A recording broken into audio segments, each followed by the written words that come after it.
नमस्कार दोस्तों, स्वागत है आप सभी का हमारे चैनल पौराणिक लोक पर। सूर्य देव का तेज है न्यारा, सप्त रंगों से जगत संवारा। जीवन का हर अंधियारा मिटाते, सच्चे भक्त का भाग्य जगाते। सूर्य देव की जय, प्रेम से बोलिए सूर्य नारायण भगवान की जय। हे सूर्य देव, आप हम सभी भक्तों पर अपनी कृपा सदा ही बनाए रखना। सभी भक्तों के घर परिवार में सुख समृद्धि का वास देना। तो चलिए मित्रों, नवग्रहों के स्वामी सूर्य देव को नमन करते हुए सुनते हैं रविवार के दिन सूर्य देव की अत्यंत ही सुंदर कथा। तो मित्रों, पहली कथा इस प्रकार शुरू होती है। प्राचीन समय की बात है, एक गांव में एक बुढ़िया रहती थी। उसके पास बहुत धन नहीं था, लेकिन वह संतुष्ट और खुशहाल जीवन जीती थी। वह नियमित रूप से प्रत्येक रविवार का व्रत किया करती थी। रविवार के दिन वह सुबह जल्दी उठकर स्नानादि से निवृत्त होकर अपने घर के आंगन को गोबर से लीपकर साफ सुथरा करती थी। अपने घर को सजाती और भगवान सूर्य देव की आराधना करती थी। सूर्य देव की पूजा के बाद वह व्रत कथा सुनती और सूर्य देव को भोग लगाती। वह दिन में केवल एक बार भोजन करती और बाकी दिन पूजा पाठ में ही बिताती। सूर्य भगवान की अनुकंपा से बुढ़िया को किसी प्रकार की चिंता एवं किसी भी प्रकार का कोई कष्ट नहीं था एवं उसका जीवन सुखमय व्यतीत हो रहा था। बुढ़िया की भक्ति इतनी सच्ची थी कि वह सभी प्रकार के सांसारिक दुखों से हमेशा दूर रहती थी। अब तो समय के साथ उसकी मेहनत और भक्ति का फल उसे मिलने लगा और धीरे धीरे उसका घर धन धान्य से भरपूर होने लगा। परंतु उस बुढ़िया को सुखी और संपन्न होते देख उसकी पड़ोसन उससे जलने लगी। हमेशा ही बुढ़िया को परेशान करने का कोई ना कोई उपाय बनाती रहती थी। अधिक आयु होने के कारण बुढ़िया अब अपनी गाय की सेवा नहीं कर सकती थी, इसलिए उसने कोई गाय नहीं पाल रखी थी। असल में बुढ़िया अपनी पड़ोसन के आंगन में बंधी गाय का गोबर घर लीपने के लिए ले आती थी, ताकि वह अपने घर को साफ सुथरा कर सके और सूर्य देव की पूजा कर सके। बुढ़िया की संपन्नता देख उसकी पड़ोसन को उससे जलन होने लगी।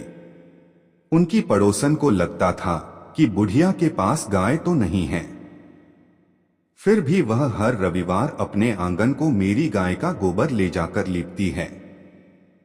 और यह बात पड़ोसन को बहुत खलती थी। एक रविवार को पड़ोसन ने अपनी गाय को घर के भीतर बांध लिया ताकि बुढ़िया को गोबर न मिले।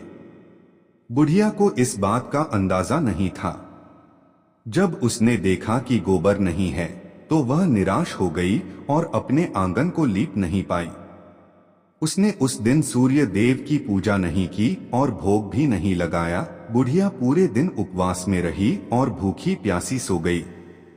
उसकी श्रद्धा और आस्था सूर्य देव के प्रति अडिग थी, लेकिन बिना पूजा के वह बहुत दुखी थी।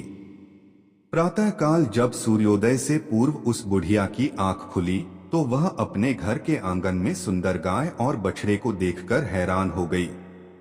गाय को आंगन में बांधकर उसने जल्दी से उसे चारा लाकर खिलाया।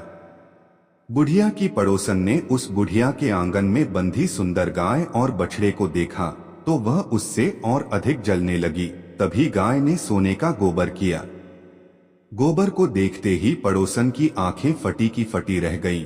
पड़ोसन ने उस बुढ़िया को आसपास न पाकर तुरंत उस गोबर को उठाया और अपने घर ले गई। इसके बाद पड़ोसन अपनी गाय का गोबर वहां रखाई और इस तरह वो रोज यही करने लगी। सोने के गोबर से पड़ोसन कुछ ही दिनों में धनवान हो गई। गाय प्रतिदिन सूर्योदय से पूर्व सोने का गोबर किया करती थी और बुढ़िया के उठने के पहले पड़ोसन उस गोबर को उठाकर अपने घर ले जाती थी। और बहुत दिनों तक बुढ़िया को सोने के गोबर के बारे में कुछ पता ही नहीं चला। बुढ़िया इसी तरह हर रविवार को भगवान सूर्य देव का व्रत करती रही और कथा सुनती रही। लेकिन जब एक दिन सूर्य भगवान को जब पड़ोसन की चालाकी का पता चला तो उन्होंने तेज आंधी चलाई। आंधी का प्रकोप देखकर बुढ़िया ने गाय को घर के भीतर बांध दिया। जब सुबह उठकर बुढ़िया ने सोने का गोबर देखा तो उसे बहुत आश्चर्य हुआ। उस दिन के बाद से बुढ़िया गाय को घर के भीतर बांधने लगी। सोने के गोबर से बुढ़िया कुछ ही दिन में बहुत ही अधिक धनी हो गई। उस बुढ़िया के धनी होने से पड़ोसन बुरी तरह जल भुनकर राख हो गई और उसने अपने पति को समझा बुझाकर नगर के राजा के पास भेज दिया। सुंदर गाय को देखकर राजा बहुत खुश हुआ। उसने गाय को महल में ही रखवा लिया। सुबह जब राजा ने सोने का गोबर देखा तो उसके आश्चर्य का ठिकाना न रहा। अब तो बुढ़िया सूर्य देव से अपनी गाय वापस पाने के लिए प्रार्थना करने लगी। सूर्य भगवान को भूखी प्यासी बुढ़िया को इस तरह प्रार्थना करते देख उस पर बहुत करुणा और दया आई। उसी रात सूर्य भगवान ने राजा को स्वप्न में कहा, राजन, बुढ़िया की गाय व बछड़ा तुरंत लौटा दो, नहीं तो तुम पर विपत्तियों का पहाड़ टूट पड़ेगा, तुम्हारा महल नष्ट हो जाएगा। सूर्य भगवान के स्वप्न से बुरी तरह भयभीत राजा ने प्रातः उठते ही गाय और बछड़ा बुढ़िया को लौटा दिया। साथ ही राजा ने बहुत सा धन देकर बुढ़िया से अपनी गलती के लिए क्षमा मांगी। राजा ने पड़ोसन और उसके पति को उनकी इस दुष्टता के लिए दंड दिया। फिर राजा ने पूरे राज्य में घोषणा कराई कि सभी स्त्री पुरुष रविवार का व्रत किया करें। रविवार का व्रत करने से सभी लोगों के घर धन धान्य से भर गए। राजनगर में चारों ओर खुशहाली छा गई। स्त्री पुरुष सुखी जीवन यापन करने लगे तथा सभी लोगों के शारीरिक कष्ट भी दूर हो गए। मित्रों, पहली कथा समाप्त हुई। बोलिए सूर्य भगवान की जय। जय जय सूर्य देव। अब सुनते हैं सूर्य देव की दूसरी कथा। प्राचीन समय की बात है। संतपुरा नगर में एक निर्धन ब्राह्मण रहता था। वह सूर्य देव का अनन्य भक्त था। ब्राह्मण संसार के सुख दुख से परे केवल सूर्य देव की आराधना में लीन रहता था।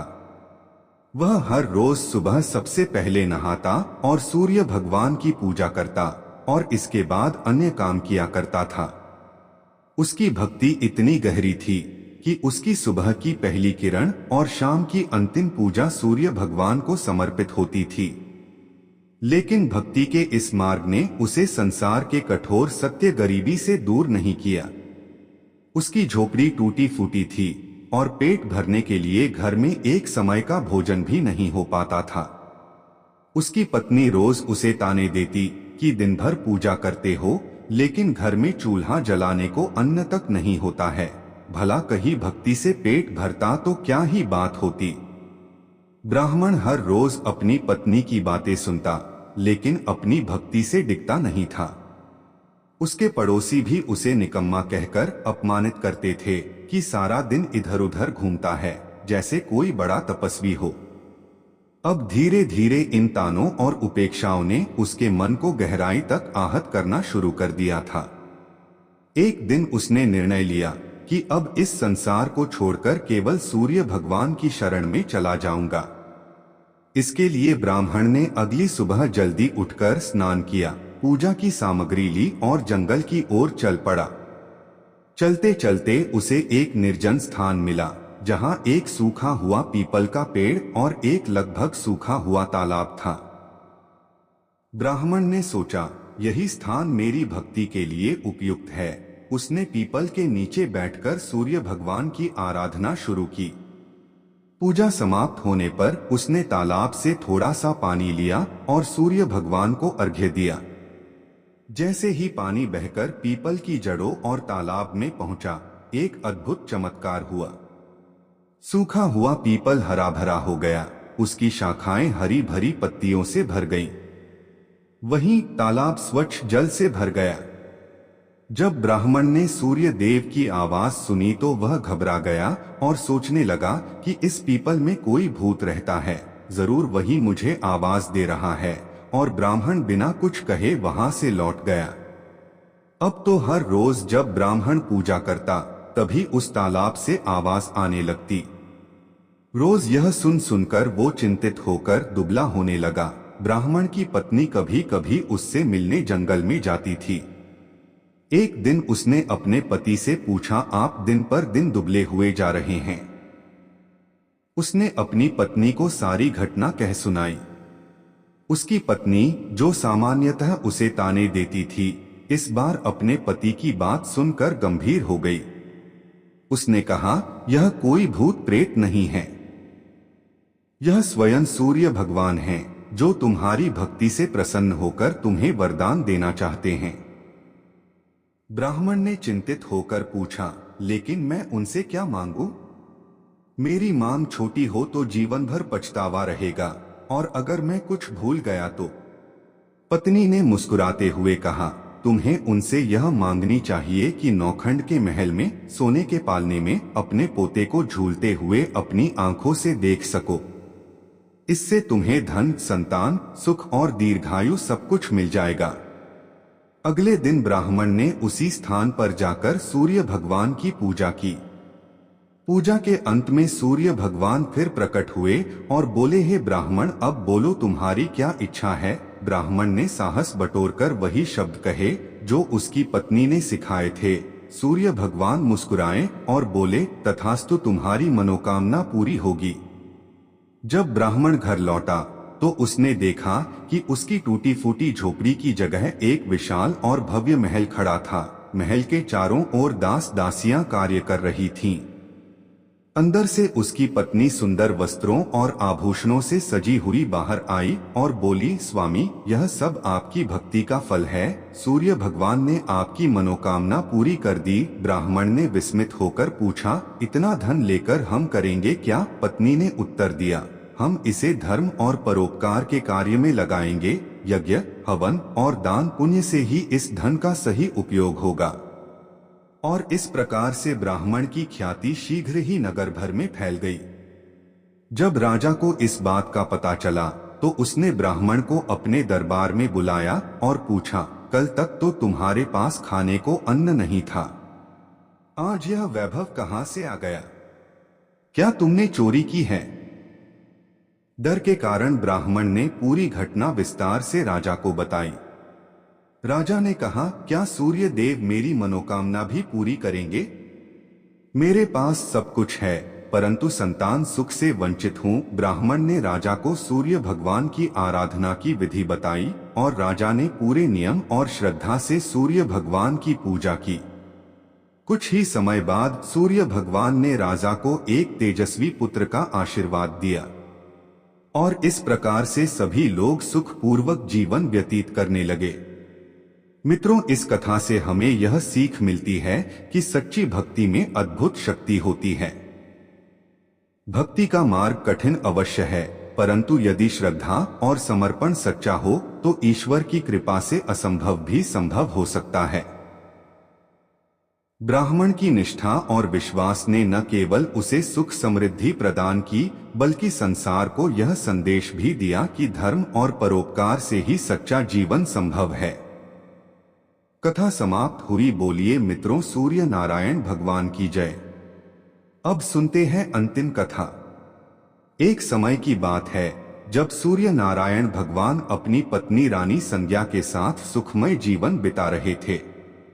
एक दिन रानी संज्ञा के मायके से संदेश आया कि उन्हें अपने पीहर आकर कुछ समय बिताना चाहिए। रानी संज्ञा का मायके जाने का मन नहीं था, लेकिन सूर्य भगवान ने उन्हें समझाया और आग्रह किया कि वह मायके जाएं। उन्होंने वादा किया कि वह उनके लिए बहुत सारी सुंदर और उपयोगी वस्तुएं भेजेंगे और इस तरह से रानी संज्ञा मायके चली गईं। कुछ समय बाद सूर्य भगवान ने उनके लिए कई वस्तुएं भेजी, जिनमें चौपड़, पासा, पचेटा, आती डोरा और मिठाइयां थीं। उन्होंने इन वस्तुओं को बड़े प्यार से भेजा ताकि रानी संज्ञा खुश हो सकें। रानी संज्ञा की भाभियां स्वभाव से चंचल और मजाकिया थीं। उन्होंने सूर्य भगवान द्वारा भेजे गए इन उपहारों के डिब्बों को खोला और सारा सामान निकालकर उनकी जगह कंकड़, पत्थर और कांटे भर दिए और फिर उन्होंने डिब्बों को वैसे ही बंद कर दिया जैसा उन्हें मिला था। जब रानी संज्ञा ने इन डिब्बों को खोला और उनमें से सामान निकालने के लिए हाथ डाला तो उनके हाथ में कांटे चुभ गए। उनकी भाभियां यह देख जोर जोर से हंसने लगीं। यह देखकर रानी संज्ञा को बहुत गुस्सा आया, लेकिन वह कुछ कह नहीं पाई। कुछ समय बाद सूर्य भगवान रानी संज्ञा को वापस लेने आए, लेकिन जब रानी संज्ञा ससुराल लौट आईं, तो उन्होंने सूर्य भगवान से बात करना बंद कर दिया। यहाँ तक कि वह अपनी सासू माँ और अन्य परिजनों से भी कोई बात नहीं करती थीं। अब तो सूर्य भगवान को यह बात बहुत अजीब लगने लगी। उन्होंने अपनी माँ से पूछा, माताजी, क्या रानी संज्ञा आपसे बात करती हैं? उनकी माँ ने कहा, नहीं बेटा, जब से वह मायके से लौटी हैं, उन्होंने किसी से बात नहीं की। सूर्य भगवान को यह चिंता का विषय लगा। उन्होंने अपनी माँ से कहा, आज आप उनसे कहिए कि घर में साल यानी चावल की बोरी रखी है, उससे चावल निकालें, लेकिन ध्यान रखें कि एक भी चावल टूटना नहीं चाहिए। जब रानी संज्ञा को यह काम बताया गया तो वह और अधिक दुखी हो गई और उन्होंने अकेले में बैठकर रोना शुरू कर दिया। फिर वह छत पर गईं और चिड़ियों को पुकारने लगी। उन्होंने चिड़ियों से कहा, मैंने हमेशा तुम्हें दाना डाला है, अब मेरी मदद करो और इन चावलों को छील दो। चिड़ियों ने उनकी पुकार सुनी और सभी चावल छीलकर उड़ गईं। सायंकाल में सूर्य भगवान ने अपनी माँ से फिर पूछा, माताजी, रानी संज्ञा ने कुछ कहा? माँ ने जवाब दिया, नहीं बेटा, वह कुछ नहीं बोली। सूर्य भगवान ने कहा, अब आप उनसे कहिए कि 108 छेद वाली मटकियों में पानी भरें। जब रानी संज्ञा को यह काम बताया गया तो वह तालाब के पास जाकर बैठ गईं और वहीं रोने लगीं। उनकी हालत देखकर मेंढकियां उनके पास आईं और पूछा, आप क्यों रो रही हैं? रानी संज्ञा ने कहा, मेरी सासू माँ ने 108 छेद वाली मटकियों में पानी भरने को कहा है, बताओ इनमें पानी कैसे टिकेगा? मेंढकियों ने कहा, आप चिंता मत करो, हम छेदों पर चिपक जाएंगी, फिर आप आराम से मटकियां भर लेना। यह सुनकर रानी संज्ञा को थोड़ा सुकून मिला। मेंढकियों ने अपनी बात रखी और रानी संज्ञा ने आसानी से मटकियों को पानी से भर दिया। उस दिन भी सूर्य भगवान ने अपनी माँ से पूछा, माताजी, रानी संज्ञा ने कुछ कहा? माँ ने जवाब दिया, नहीं बेटा, वह अभी भी चुप हैं। सूर्य भगवान ने कहा, अब आप उनसे कहिए कि बाग में उनकी मासी जी आई हैं, उनसे मिलने जाएं। और उनसे यह भी कहिए कि जिस तरफ धागे बिखरे हैं उस तरफ जाएं। अगले दिन सूर्य भगवान एक महिला का रूप धारण करके बाग में बैठ गए। उन्होंने घूंघट डाल रखा था और धीरे धीरे रोने लगे। जब रानी संज्ञा वहां आई तो उन्होंने उस महिला को रोते देखा तो रानी संज्ञा ने पूछा, तुम क्यों रो रही हो? क्या कोई मुसीबत है? सूर्य भगवान महिला के स्वर में बोले, आपकी मुसीबत के सामने मेरी मुसीबत कुछ नहीं है। यह सुनकर रानी संज्ञा फूट फूट कर रोने लगी। उन्होंने कहा, मैं अपने मायके नहीं जाना चाहती थी, फिर भी उन्होंने मुझे जबरदस्ती भेज दिया। वादा किया था कि अच्छी अच्छी वस्तुएं भेजेंगे, लेकिन उन्होंने डिब्बों में कंकड़, पत्थर और कांटे भेज दिए। जब मैंने डिब्बे खोले तो मेरे हाथ कांटों से घायल हो गए। वापस आने पर उन्होंने साल में से चावल निकालने को कहा और एक भी चावल टूटने नहीं चाहिए। फिर उन्होंने 108 छेद वाली मटकियों में पानी भरने का आदेश दिया। यह कहते कहते रानी संज्ञा की आंखों से आंसू बहने लगे। रानी संज्ञा की बात सुनकर सूर्य भगवान ने उनका हाथ पकड़ लिया और अपने असली रूप में आ गए। उन्होंने कहा, रानी संज्ञा, चुप हो जाओ, मैंने तुम्हारे लिए चौपड़, पासा, मिठाई और सुंदर वस्तुएं भेजी थीं। यह सब तुम्हारी भाभियों का मजाक था, मेरी कोई गलती नहीं थी। अगर तुमने यह बात पहले ही बता दी होती तो तुम्हें इतनी मुसीबत नहीं झेलनी पड़ती। सूर्य भगवान की बात सुनकर रानी संज्ञा को राहत मिली और उन्होंने सूर्य भगवान को क्षमा कर दिया और सूर्य देव रानी संज्ञा के साथ खुशी खुशी रहने लगे। मित्रों, यह कथा हमें यह सिखाती है कि धैर्य और सहनशीलता हर परिस्थिति में हमारा साथ देते हैं। इस कथा में प्रकृति के जीव जंतुओं, जैसे चिड़ियों और मेंढकियों ने रानी संज्ञा की मदद की, जिससे यह संदेश मिलता है कि जब हम दूसरों के लिए अच्छे काम करते हैं तो संकट के समय वे भी हमारी मदद करते हैं। कथा समाप्त हुई। बोलिए मित्रों, सूर्य नारायण भगवान की जय हो।